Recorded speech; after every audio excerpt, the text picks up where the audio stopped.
കൊക്കൊപ്പം പച്ചയുടുപ്പുമിട്ട ഒരു കൊച്ചു സുന്ദരിയാണ് കുഞ്ഞി തത്ത. മാവിന്റെ കൊമ്പിൽ അവൾ തത്തെ തത്തി നടക്കുന്ന കാണാൻ നല്ല രസമാണ്. അടുത്ത മറ്റിലേക്ക് അവൾക്ക് വലിയ ആഗ്രഹം. പറന്നിട്ടുണ്ട്, ചിറക് പൂർണ്ണമായി വളർന്നിട്ടില്ലല്ലോ. നേരം വെളുത്താൽ കുഞ്ഞു തത്തയെ തനിച്ചാക്കി അമ്മ തത്ത ഇടത്തേടി പോകും. പിന്നെ വൈകുന്നേരമാണ് വരിക. പോകുമ്പോൾ കുഞ്ഞു തത്ത അമ്മ തത്ത ഓർമ്മപ്പെട്ടു. മോളെ, ദൂരേക്കൊന്നും പോകരുത്, ചുറ്റിലും ശത്രുക്ക. ഞാൻ വരുന്നത് വരെ കൂട്ടിൽ തന്നെ ഇരിക്കണം. അത് കേട്ട് കുഞ്ഞു തത്ത തലയാട്ടും. ഒരു നാൾ അമ്മ തത്ത പോയതൊക്കെ നോക്കി കുഞ്ഞു തത്ത മെല്ലെ മുറ്റത്തേക്ക് വന്നു.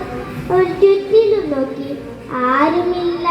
അമ്മ തിരിച്ചെഴുന്നതിന്റെ മുമ്പ് കൂട്ടിലെത്താമല്ലോ എന്ന് കേട്ടെടുത്ത് കുളിമുറ്റത്തൂടെ അങ്ങോട്ടും ഇങ്ങോട്ടും ഗാമിയോ നടക്കാൻ തുടങ്ങി.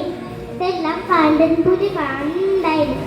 കുറെ ഞാൻ കുഞ്ഞത്തെ മരക്കമ്പത്ത് കാണുന്നു. ഇപ്പൊ ഇതാ ആ അവസരം മുന്നിൽ, നീ ഓരോ നിമിഷം വൈകിട്ട് കൂടാ പാണ്ഡൻ വിചാരിച്ചു.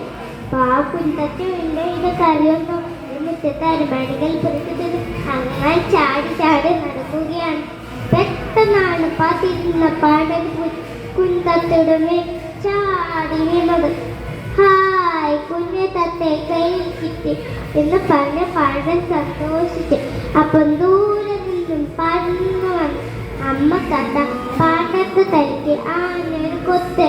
പേടിച്ചുപോയ പാണ്ഡൻ കുഞ്ഞത്തെ വിട്ട് എവിടേക്കോ ഓടി മറിഞ്ഞു.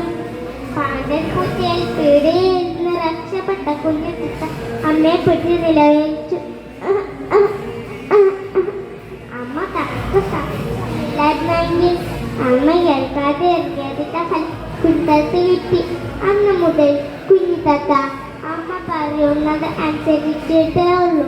പ്രിയ കൂട്ടുകാരെ, എനിക്ക് കഥ ഇഷ്ടപ്പെട്ട ഈ കഥയിൽ നിന്ന് എന്ത് മനസ്സിലായി?